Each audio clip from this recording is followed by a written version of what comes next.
Hi, I'm Jerry Tanner from Jerry Tanner Motor Company. We've got 2020 models direct from the factory and they're running right off the lot. We've got Zeus, JC4s, Kenny Max, and our newest model, the Dejan. Come on down and see me at Jerry Tanner Motor Company, where every 2020 model comes with the Jerry Tanner promise. 75 yards or more against South Carolina, or your money back. Bet they're glad they ain't got Clemson this year, huh?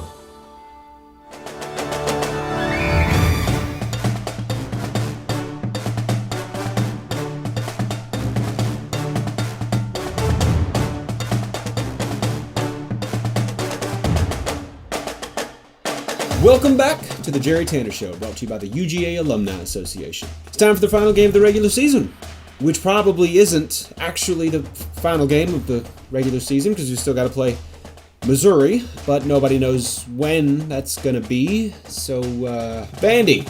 Normally this time of year we are getting ready to play a bunch of nerds, but with the upheaval of this season and the reconfigured schedule, we are instead going to play a bunch of nerds. Less UGA-obsessed psychosis, more my great-granddad owned all the railroads on the eastern seaboard. Actually, let's take a trip back to that great-granddad era. Believe it or not, the UGA-Vandy rivalry is the fourth oldest for both schools, beginning in 1893 when Vanderbilt stomped our Bulldogs to the tune of 35-0. And the dominance didn't end there. In the soot-stained afterglow of the Industrial Revolution all the way up to the Roaring Twenties, the Commodores were king. From 1893 to 1923, UGA went 1-8-1 against Vandy. But by the time Sanford Stadium opened its gates, the tide had turned and the Dogs never looked back. So, as long as Grover Cleveland is no longer in office, you gotta like our chances.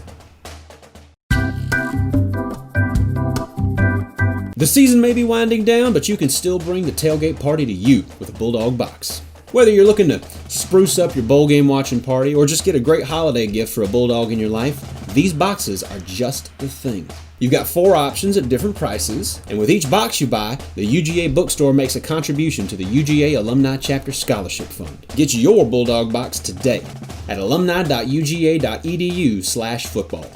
Alright, back to football.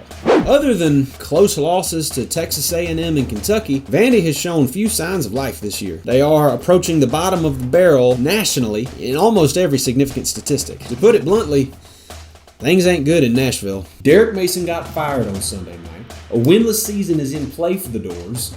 And earlier this year, Vandy bought the Wendy's in front of the stadium. And they're just going to turn it into a parking lot. How much more do I need to say here? Vandy's Vandy, and Georgia, despite some hiccups this year, is Georgia. I hope everybody has fun. I hope everybody stays safe and healthy. And I hope JT Daniels throws for 700 yards. 45-13 Georgia.